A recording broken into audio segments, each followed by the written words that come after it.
I am very, very excited to be talking eclipses with you today. Thinking it is about the right time now. So the root word for eclipse comes from the Greek word meaning abandonment. Remember that, abandonment. A total solar eclipse happens at new moon, but to actually see it is so very unlikely anyway. If the moon orbits the sun every month, why don't we see an eclipse just as often? Well, maybe we actually do, but they say that because the moon actually orbits the Earth on a 5-degree tilt. So not only does the so-called ball Earth tilt at 66.6 degrees, so does the moon at 5 degrees. So when this moon travels between the sun and the fake bald Earth each month, it usually is too high or too low in the sky to pass in front of the sun. It's only once every 18 or so months that it drifts into this perfect lineup and blocks some of the sun's light from reaching us, creating the total eclipse. But yet, this could be something entirely different, friends, rising throughout its cycle on the plane. Maybe the meaning of an eclipse should be a black sun that shines, contains the paradoxical play of light and dark, life and death, spirit and matter during its partial, annular and total paths circulating the Earth with our geocentric luminaries. Is not a so-called black hole just the heliocentric way of admitting the black sun could be here?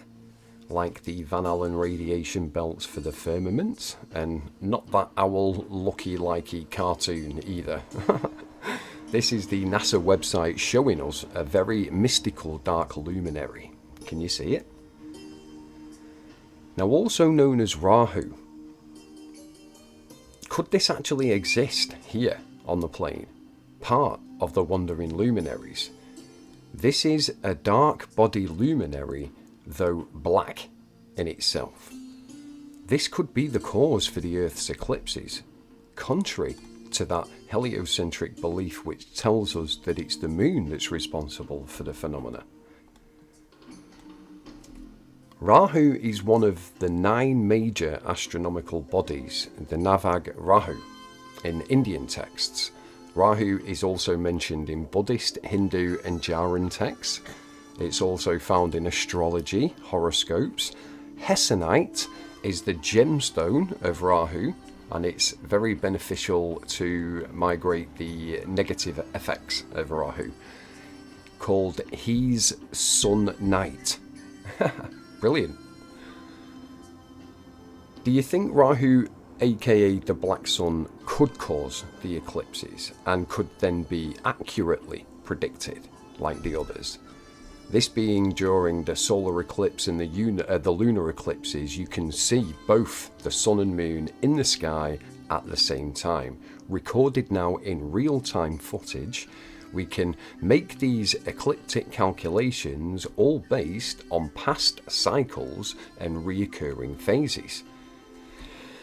The ancient Babylonians, the Sumerians, the ancient Chinese, the Indians were all aware of the black sun could cause the effects of the eclipses. Why? Because they named a so-called god after it and called it Rahu. They've made many, many, many images of the black sun all throughout history. This paganism. Eclipses can be known and foretold only by carefully observing and noting all of their past occurrences. The tables that we use today for the sun and moon could never have been made just by mere calculation, apart from the tabulation of the motions of these mystical bodies in the past ages that have gone by. Even the Chaldeans at Babylon gave Alex the Great tablets of the eclipses for the next 1,993 years to follow. The Chinese have also predicted the ecliptic table till the year 4000 plus. Every shadow is formed by a real object. Is that right? The normal argument about eclipses is flawed because the sun and moon both have been visible during an eclipse. Plus the fact that she's self-luminescent, from our very own Charles Johnson, refers to it as a dark body passing in front of the sun during the recorded time phase. The Lever's drawing seems to suggest that a solar eclipse can be caused without the Sun-Moon-Earth alignment that would assumed typical of the solar eclipse. This would imply the possibility that a lunar eclipse may be caused by something other than a Sun-Earth-Moon alignment. Another dark body, perhaps? His drawing on the right suggests the possibility of some other body circulating in the cupola, the vault, the dome, the heaven. Grandfather Rowbotham's book, Earth is Not a Globe, states that during a solar eclipse, the sun goes completely black, and even though all of the sunlight is blocked out and the sky goes black, no one can detect the moon at all. It is just black, no moon. Of course, we should be able to see the moon as it is being bathed in brilliant earthshine. The sun should disappear and we should see the stars. In the place of the sun, we should see the moon, illuminated by the earthshine. But we don't see it. According to the helio-religion theory, a lunar eclipse occurs when the sun, earth and the moon are in direct line. But it is on record as written fact since about the 15th century, over 50 eclipses have occurred while both the sun and moon have been visible above the horizon.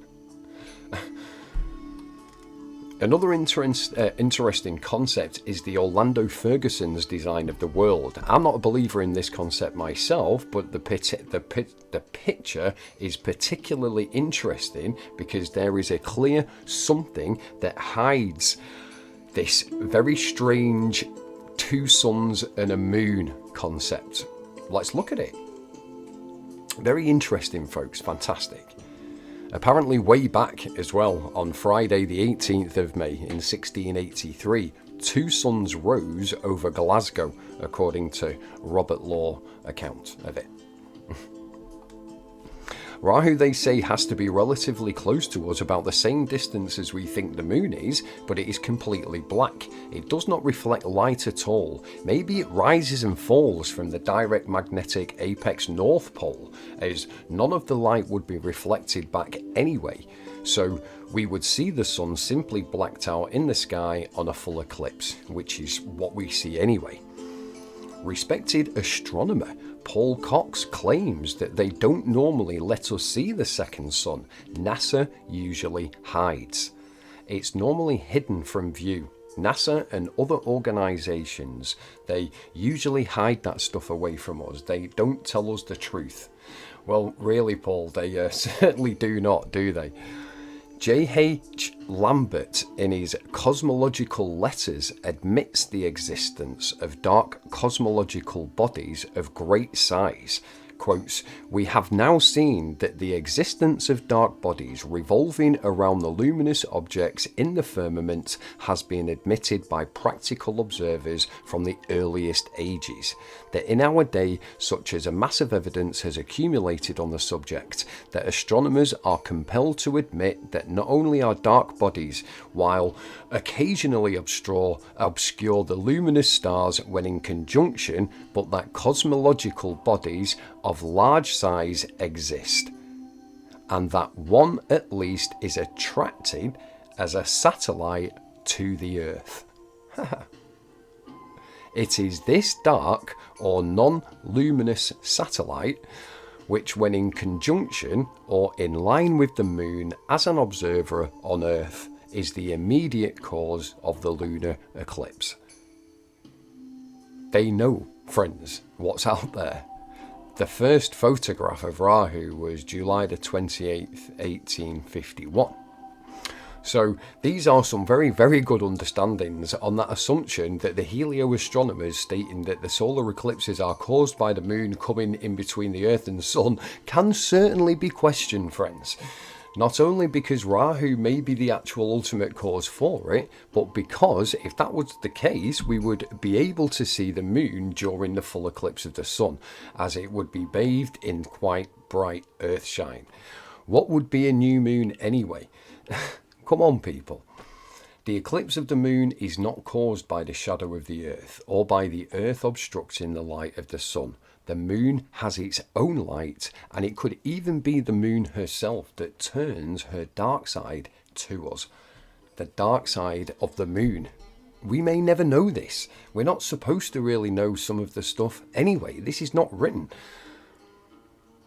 Now, the lumen naturae, which is the light of darkness itself, is the luminosity within the darkness that recognizes itself as it illuminates by its own darkness.